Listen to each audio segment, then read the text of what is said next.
Good evening दोस्तों।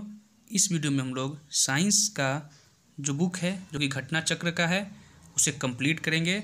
और ये जो वीडियो होगा साइंस का ये आपके सभी एग्ज़ाम के लिए बहुत ही महत्वपूर्ण होने वाला है, क्योंकि चित्रों के माध्यम से हम लोग जीव विज्ञान, फिजिक्स और केमिस्ट्री को कंप्लीट करने वाले हैं। तो आज स्टार्ट करेंगे बायोलॉजी यानी कि जीव विज्ञान। बात करें सामान्य परिचय की तो जो जीव विज्ञान है उसे इंग्लिश में कहते हैं बायोलॉजी।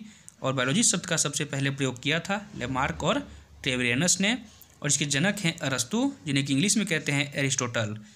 बात करें कुछ प्रमुख शब्दावलियों की तो सबसे पहले बात करेंगे एपीकल्चर। जो एपीकल्चर होता है वो मधुमक्खी पालन से संबंधित होता है। अगला बात करेंगे एविकल्चर। जो एविकल्चर होता है वो पक्षी पालन से संबंधित होता है। थर्ड है पीसीकल्चर। पीसीकल्चर मछली पालन से संबंधित होता है। सेरीकल्चर की बात करें तो सेरीकल्चर जो है वो रेशम कीट पालन से संबंधित होता है। नेक्स्ट बात करें सिल्वीकल्चर तो सिल्वीकल्चर वन संवर्धन से संबंधित होता है। ओलेरीकल्चर सब्जियों की कृषि से संबंधित है। हॉर्टिकल्चर बागवानी से संबंधित है। पोमोलॉजी फलों की खेती से संबंधित होता है। अगला है विटीकल्चर जो कि अंगूरों की खेती से संबंधित होता है। और एग्रोनॉमी ये फसलों की खेती से संबंधित होता है। आगे बात करें हम लोग जीव विज्ञान की कुछ प्रमुख शाखाओं के बारे में तो सबसे पहले बॉटनी। बॉटनी जो है वो पादपों का अध्ययन कहलाता है। जूलॉजी जंतुओं के अध्ययन को कहते हैं। पेडोलॉजी मृदा का अध्ययन कहलाता है। हर्पेटोलॉजी उभयचर और सरीसृपों का अध्ययन हर्पेटोलॉजी कहलाता है। अगला है जेरेंटोलॉजी मनुष्य की वृद्धावस्था संबंधी अध्ययन जो है उसे कहते हैं। अगला है ट्रोफोलॉजी, इसको पोषण विधियों का अध्ययन ट्रोफोलॉजी कहलाता है।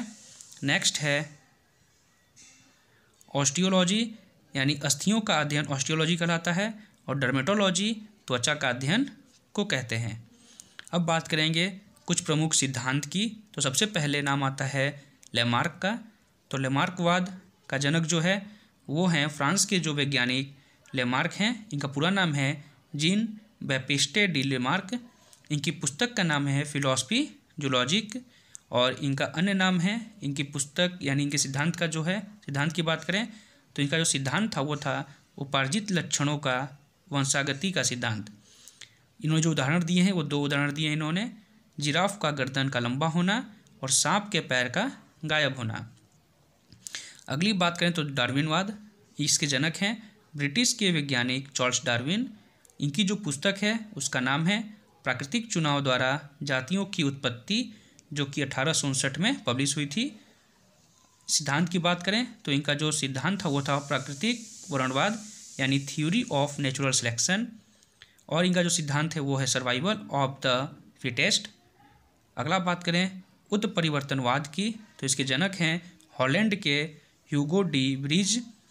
इन्होंने जो वस्तु प्रयोग की थी वो था सांध्य प्रीमरोज, यानी दूसरी भाषा में बात करेंगे हॉलैंड की भाषा में तो आइनोथेरा लेमार्कियाना। इनकी जो थ्योरी है वो है उत्परिवर्तन सिद्धांत। अब बात करते हैं लेमार्क के जो सिद्धांत हैं, ठीक है, उसको चित्र के माध्यम से समझते हैं। तो यहाँ पर देख रहे हैं आप घास की उपलब्धता से अगली टांगों व गर्दन के कम उपयोग के कारण इन अंगों की कम लंबाई, यानी जब घास की उपलब्धता थी धरती पे तो जो जिराफ थे उन्होंने अपने गर्दन और पैरों का कम उपयोग किया, इसलिए उस समय ये बकरी के समान या हिरन के समान होते थे। लेकिन जब ऊंचे वृक्षों की पत्तियां खाने के लिए जब अगली टांग व गर्दन का अधिक उपयोग इन्होंने किया तो इन अंगों की लंबाई बढ़ गई। तो जैसे धरती पे घास की उपलब्धता कम हुई तो ये पेड़ों की पत्तियों पर निर्भर हो गए। इसके लिए इन्होंने गर्दन को ऊंचा किया और पैरों को आगे वाले पैरों को उठाया, जिसकी वजह से गर्दन लंबी हो गई और पैर भी लंबे हो गए। अब बात करते हैं वर्ग की यानी टैक्सोनॉमी की। तो इसकी परिभाषा है जीवों को उनकी समानताओं के आधार पर छोटे बड़े समूहों में बांटना ही वर्गीकी कहलाता है। इसके जनक हैं कैरोलस लिनियस। और 5 जगत प्रणाली के जो जनक हैं वो हैं विटेकर यानी R.H. विटेकर। 5 जो इन्होंने जगत दिए हैं विटेकर ने वो 5 जगत हैं मोनेरा, प्रोटिस्टा, कवक, पादप और जंतु। मोनेरा की बात करें तो ये एक कोशिकी होते हैं ये प्रोकैरियोटिक जीव होते हैं। उदाहरण के रूप में माइकोप्लाज्मा, जीवाणु, साइनोबैक्टीरिया। प्रोटिस्टा की बात करें तो ये यूकैरियोटिक जीव होते हैं, जैसे शैवाल और प्रोटोजोआ। कवक की बात करें तो ये यूकैरियोटिक होते हैं और अधिकांशतः यह बहुकोशिकीय होते हैं। उदाहरण के रूप में ईस्ट, मशरूम, काइटिन निर्मित कोशिका भित्ति।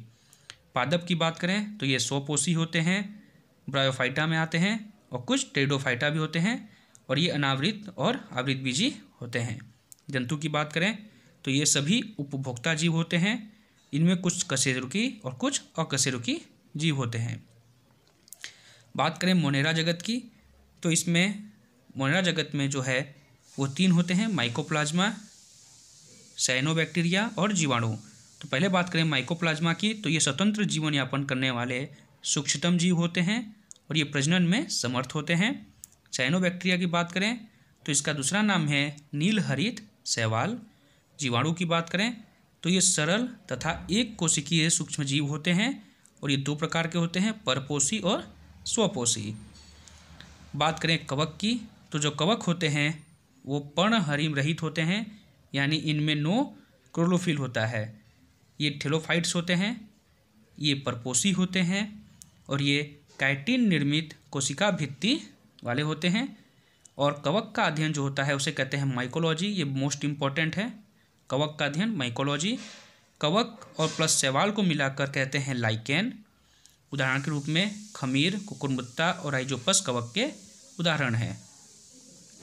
बात करें प्रोटिस्टा की तो इसमें 2 होते हैं, एक पादपों के समान और एक जंतु के समान, लेकिन जो यूग्नाइड होता है ये होता है इन दोनों के बीच की कड़ी। तो पहले बात करेंगे क्राइसोफाइटा की तो इसमें 2 होते हैं, डाइटमस और डिसमिस्ड। तो पहला जो डाइटमस होता है ये सबसे बड़े प्रकाश संश्लेषी होते हैं और जो डिसमिड्स होता है ये सुनहरे शैवाल को कहते हैं। जो यूग्नाइड होता है ये इसका जो उदाहरण है वो है यूग्लिना और ये मिक्सोट्रॉपिक पोषण वाले होते हैं और जंतु तथा पादप के बीच की संयोजी कड़ी को ही यूग्लिनाइड कहते हैं। मोस्ट इम्पॉर्टेंट है ये। स्लाइम मोल्ड की बात करें तो ये कवक के समान होते हैं। प्रोटोजोआ की बात करें तो ये एक कोशिकीय होते हैं, जैसे अमीबा, पैरामीशियम और ट्रिपेनोसोमा।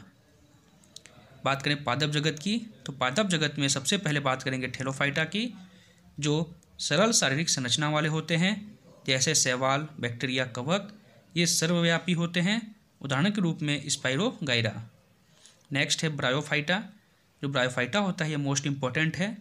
ये उभयचर होते हैं, इनमें संवहनीय ऊतकों की अनुपस्थिति होती है, उदाहरण के रूप में मांस और मार्केसिया। 3rd नंबर पर है टेरिडोफाइटा। ये संवहनीय ऊतक इनमें उपस्थित होता है, जैसे बात करें उदाहरण की तो फर्न, हॉर्सटेल और मार्सिलिया। अगला है जिम्नोस्पर्म। जो जिम्नोस्पर्म होता है इसके अगर इसका संधि विच्छेद करें तो gymno plus sperm, gymno means नग्न, स्पर्मा मीन्स होता है बीज, यानी ये नग्न बीज वाले पौधे होते हैं। ये बहुवर्षीय एवं सदाबहार पौधे होते हैं, उदाहरण के रूप में पाइनस और साइकस। अगला है एंजियोस्पर्म, जो कि ढका हुआ बीज वाला पौधा होता है, जिसे कि आवृत बीजी भी कहते हैं। इसका अन्य नाम है पुष्पीय पादप। ये फलदार होते हैं, जैसे कि आम, अमरूद और पपीता। पादपों के भेद के बारे में बात करें तो इसके 2 भेद होते हैं, क्रिप्टोगैम और फेनरोगैम। क्रिप्टोगैम की बात करें हम लोग तो ये अप्रत्यक्ष जननांग वाले होते हैं और ये बीज उत्पन्न करने में अक्षम होते हैं, यानी बीज उत्पन्न नहीं कर पाते हैं। उदाहरण में थेलोफाइटा, ब्रायोफाइटा और टेरिडोफाइटा। नेक्स्ट बात करें फेनरोगैम की तो ये पूर्ण विकसित जननांग वाले होते हैं और ये बीज उत्पन्न करने में सक्षम होते हैं, उदाहरण के रूप में जिम्नोस्पर्म और एंजियोस्पर्म। जीव जंतुओं का विकास क्रम तो इसके लिए महाकल्प, जो पहला महाकल्प है वो है प्रेटोरोजोइक महाकल्प। कल्प कुछ नहीं पता है, तो इस जो महाकल्प है इस महाकल्प में जो घटना घटित हुई, पहला है प्रथम मेटाजोआ और दूसरी घटना जो घटित हुई वो थी जंतुओं का पहला चिन्ह मिलना। अगली बात करें महाकल्प की तो अगला महाकल्प यानी दूसरा महाकल्प है पैलियोजोइक, जिसमें कल्प की बात करें तो 6 कल्प आते हैं। पहला है पर्मियन, दूसरा है कार्बोनिफेरस, तीसरा है डेवोनियन, चौथा है सिल्यूरियन और 5वां है आर्डोविशियन और 6ठा है कैम्बियन। तो पर्मियन कल्प में जो घटना घटित हुई वो थी सरीसृपों की उन्नति। कार्बोनियस में बात करें तो प्रथम सरीसृप और बीज युक्त फंस का मिलना। थर्ड डेवोनियन में बात करें तो प्रथम उभयचर और जबड़े वाली मछली का मिलना। जो चौथा था सिल्यूरियन कल्प, इसमें प्रथम संवहनीय युक्त धरातलीय पौधे का मिलना। पांचवा ऑर्डोविशियन, जिसमें मेटाजोअन जीवों का विकास। छठा कैम्बियन, जिसमें प्रथम मछली और प्रथम रज्जुकी का मिलना। जो तीसरा महाकल्प है मेसोजोइक, इसमें भी लगभग 3 कल्प हैं, क्रिस्टेशियस, जुरासिक और ट्रियासिक। तो पहले कल्प की बात करें क्रिटेशियस की, तो इसमें डायनासोर की विलुप्ति, पहले प्राइमेट का विकास और फूलों वाले पौधों की उत्पत्ति का पता चलता है। सेकंड नंबर पर जुरासिक की बात करें तो इसमें पहली चिड़िया का विकास और डायनासोरों की उन्नति का पता चलता है। तीसरा है ट्रियासिक, तो इसमें प्रथम स्तनपायी जीव और प्रथम डायनासोर का पता चलता है। तीसरा जो कल्प है महाकल्प है सेनोजोइक, इसमें भी 3 कल्प मिलते हैं, क्वार्टनरी, नियोसीन और पैलियोसीन। तो पहले की बात करें यानी क्वार्टनरी की बात करें तो इसमें मानव का विकास और नियासीन और पैलियोसीन में स्तनपाइयों में विविधता का पता चलता है।